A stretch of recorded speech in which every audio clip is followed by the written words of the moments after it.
दोस्तों, क्या आपको मालूम है जिस चाकू की मदद से लोग खाना बनाने से लेकर दूसरों का खून करते हैं, उसको बीमारियां ठीक करने के लिए भी इस्तेमाल किया जा सकता है?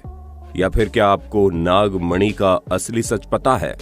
अगर नहीं तो भाई साहब चुपचाप वीडियो के अंत तक हमारे साथ इसी तरह बने रहिए, क्योंकि इस वीडियो में आपको एक से बढ़कर एक ऐसी बातें जानने को मिलेंगी जिन्हें सुनने के बाद आपके होश न उड़े तो कहिएगा। दोस्तों, जब बात एवोल्यूशन की आती है तो लोग अक्सर यही सोचते हैं कि एक मछली होगी जो पानी से निकलकर जमीन पर आ गई होगी और धीरे धीरे उसका डेवलपमेंट शुरू होगा, जिसके बाद वो बंदर बनी और अब इस पूरे प्रोसेस के करोड़ों साल बाद वो फेसबुक और इंस्टाग्राम में स्क्रॉलिंग कर रही है। हाँ, वो बात अलग है, इस चीज का कोई सबूत नहीं है, पर हाँ, मछलियां किस तरह पत्थरों के ऊपर स्पाइडर मैन की तरह चल सकती है, इस चीज का सबूत हमारे पास है, जिससे ये बात तो साबित होती है कि एवोल्यूशन का जादू प्रकृति पर कैसे भी करके लेकिन चलता जरूर है। अब आपका तो हमें नहीं पता, लेकिन हमारे हिसाब से वाटर सर्फिंग जैसी चीजें गर्मियों में ही अच्छी लगती है, पर कुछ लोगों को देखकर ऐसा लगता है कि इनके दिमाग में हर टाइम भांग का नशा चढ़ा रहता है। तभी तो आप इन लोगों को देखिए जो -20 डिग्री से भी कम टेम्परेचर में बर्फ से कवर होने के बावजूद वाटर सर्फिंग के लिए निकले हैं, और जिस हिसाब से ये रिएक्ट कर रहे हैं उससे तो ऐसा ही लग रहा है कि इन्हें काफी मजा आ रहा है। दोस्तों, कुछ लोग चाकू छुरी से 2 गज की दूरी बनाए रखते हैं और इसका इस्तेमाल केवल किचन तक ही सीमित रखते हैं, लेकिन ताइवान में ऐसा कुछ भी नहीं है। यहाँ पर तो पिछले 2500 सालों से धारदार चाकू का इस्तेमाल मसाज करने के लिए किया जाता है। इस नाइफ मसाज को सबसे पहले चाइना में बॉडी को रिलैक्स करने के लिए इस्तेमाल में लिया जाता था, और अब ये ताइवान में बहुत ही ज्यादा फेमस हो गया है। स्पेशली लोग इस तरह का मसाज करवाने आते हैं और उन्हें चाकू की खरोंच ना लगे, इसलिए उनके शरीर पर मोटा कपड़ा लगा दिया जाता है, जिसके बाद मसाज करने वाला धारदार चाकू को ऐसे शरीर पर चलाता है जैसे सब्जियां काट रहा हो। क्या आपको मालूम है कि आज दुनिया भर में इतनी तरह की अलग अलग भाषाएं बोली जाती है, लेकिन आज से 3 शताब्दी पहले जो किसान पहाड़ी इलाकों में रहते थे वो बात करने के लिए किसी भाषा का नहीं बल्कि विस्लिंग यानी सीटी बजाने की आवाज का इस्तेमाल करते थे। पहाड़ी इलाकों में आवाज तो लोगों की गूंजती ही है, और उसी चीज का फायदा उठाते हुए ये लोग लॉन्ग डिस्टेंस पर मौजूद लोगों से सिर्फ और सिर्फ सीटी बजाकर बात करते हैं। और आपको ये जानकर ताज्जुब होगा कि इसे अभी भी इस्तेमाल किया जाता है, जहां इसकी खूबसूरती यही है कि आप मधुर ध्वनि निकालते हुए दूसरों को अपनी बात समझा सकते हैं। अक्सर लोगों को ये लगता है कि हॉर्स ड्रिफ्टिंग केवल ओल्ड इंडियन मूवीज में ही देखने को मिलती है, पर असल में तो ये मैक्सिकन स्पोर्ट्स है जिसके रूल्स बहुत ही ज्यादा गजब के हैं। इस तरह की प्रतियोगिताओं में जो लोग हिस्सा लेते हैं उन्हें हॉर्स ड्रिफ्टिंग करके यानी कि घोड़े की लगाम खींचकर घोड़े को लाइन के पीछे ही रोकना पड़ता है। जो कोई भी इसमें सफल होता है उसे विजेता घोषित कर दिया जाता है।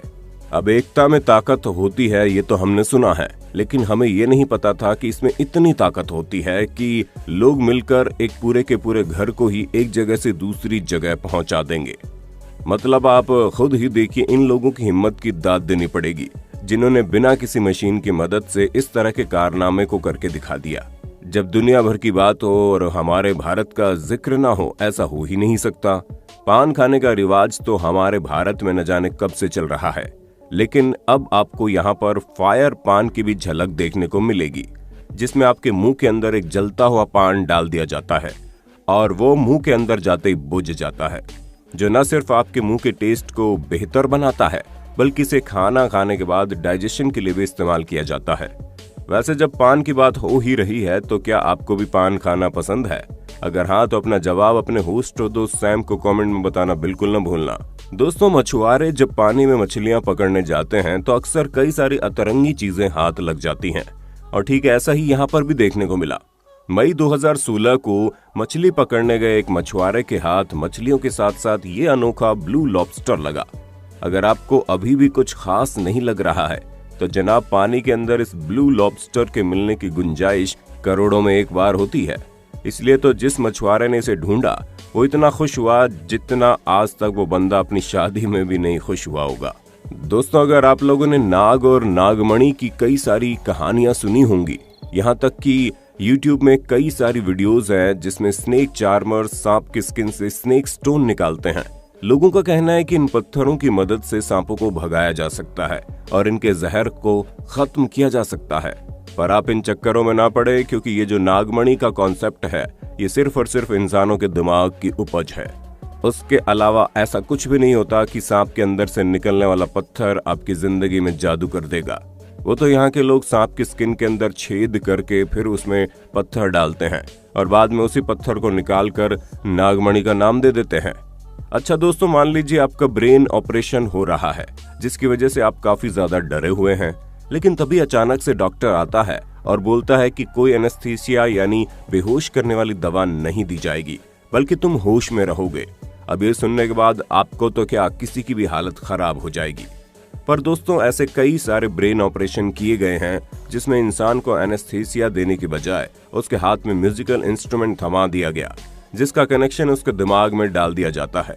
ऐसे में जब मरीज म्यूजिक बजाता है तो उस म्यूजिक का असर उसके दिमाग में होने लगता है और उसे दर्द महसूस नहीं होता। अब सुनने में ये चीज काफी बनावटी किस्म की लगती है, लेकिन आपको बता दे बिल्कुल सच है। आप खुद ही देख सकते हैं कैसे पेशेंट्स का ब्रेन ऑपरेशन किया जा रहा है और वो अपने होशो आवाज में म्यूजिक बजा रहा है। अंडर वाटर होटल से लेकर अंडर वाटर म्यूजियम तक आज के टाइम पर आपको हर एक चीज देखने को मिलेगी। लेकिन क्या कभी आपने अंडर वाटर म्यूजिक के बारे में सुना है? दोस्तों, ये जो प्यारा सा म्यूजिक आप सुन रहे हैं इसे एक्सोसोनिक कहते हैं और डेनमार्क का ये बैंड अपने इस म्यूजिक को अंडर वाटर परफॉर्म करता है, जहां 5 परफॉर्मर्स कस्टम मेड इंस्ट्रूमेंट की मदद से म्यूजिक क्रिएट करते हैं। अब पानी के अंदर म्यूजिक क्रिएट करना इतना आसान काम भी नहीं है, इसलिए जब कभी भी अपनी लाइव परफॉर्मेंस देते हैं तो देखने वालों के होश उड़ जाते हैं। एनिमल किंगडम में बुल यानी सांड की रेपुटेशन किसी सुमो रेसलर से कम नहीं होती। ये न सिर्फ साइज में बड़े होते हैं बल्कि काफी ज्यादा स्ट्रांग भी होते हैं और जब तक इन्हें छेड़ा ना जाए तब तक ये किसी को परेशान भी नहीं करते। लेकिन कभी कभी प्रकृति इनके साथ भी मजाक करने से बाज नहीं आती। अब जैसे कि आप इस सांड को देख लीजिए, जिसे देखकर शायद ही कोई कहेगा कि ये कोई सांड है। हम्पफ्री नाम का ये सांड का बच्चा जिस प्रजाति से बिलोंग करता है उसमें काफी छोटे साइज के सांड पैदा होते हैं, लेकिन इसने तो अपना साइज कम करने की सारी हदें पार कर दी। तभी तो यहाँ नॉर्मली इनके बच्चे 90 सेंटीमीटर के होते हैं, तो वहीं ये 67.6 सेंटीमीटर का है। दोस्तों, जब इंसान रेलवे ट्रैक के बगल में रहता है तो अक्सर उसकी प्राइवेसी की धज्जियां उड़ जाती हैं, क्योंकि जितने भी लोग ट्रेन में बैठे होते हैं उसके घर की तरफ देखते हुए जाते हैं। ऊपर से यहाँ रहने वाले लोग भी ट्रेन में बैठे लोगों को घूरने से बाज नहीं आते। अब इस तरह की चीजें ना हो, इसीलिए सिंगापुर की ट्रेनों में जब आप सफर करेंगे तो जैसे ही रेजिडेंशियल एरिया आते हैं वैसे ही ट्रेन की खिड़कियां 6 मीटर पहले ही पूरी तरह से बंद हो जाती हैं और जैसे ही वो एरिया खत्म होता है वापस से खिड़कियां ट्रांसपेरेंट हो जाती है। ऐसे में इस तरह की स्मार्ट खिड़कियां लोगों की प्राइवेसी मेंटेन करने में काफी मदद करती है। दोस्तों, सेंटा क्लॉज का काम बिल्कुल भी आसान नहीं होता, क्योंकि जो लोग दूसरों को खुश करने के लिए क्रिसमस के टाइम पर सेंटा क्लॉज बनते हैं वो बच्चों के लिए किसी फरिश्ते से कम नहीं होते हैं। और यही कारण है कि जब लोग सेंटा क्लॉज के काम में माहिर बनने के लिए इंस्टीट्यूट भी ज्वाइन करने लगे हैं। जी हाँ, 1937 में चार्ल्स नाम के शख्स द्वारा खोले गए इस स्कूल में सेंटा क्लॉज बनने की पूरी ट्रेनिंग दी जाती है, ताकि लोग जब बच्चों के सामने फरिश्तों की तरह जाएं तो उनसे कोई गलती ना हो। अब दोस्तों, आपके बारे में तो हमें नहीं पता, लेकिन गूगल मैप ने हमारी जिंदगी काफी आसान करके रख दी है, जिसकी मदद से हम कहीं भी पहुंच सकते हैं। पर गूगल की मदद से वहां भी जा सकते हैं जहां गाड़ियां नहीं पहुंच सकती।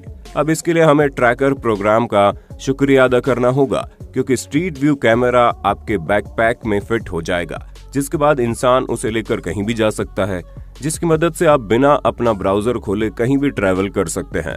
तो दोस्तों, आज के लिए बस इतना ही। उम्मीद है आपको वीडियो पसंद आई होगी। अगर हाँ, तो इसी तरह के इंटरेस्टिंग वीडियोस को लगातार देखते रहने के लिए चैनल को अभी के अभी लाइक, शेयर और सब्सक्राइब कर लीजिए। धन्यवाद।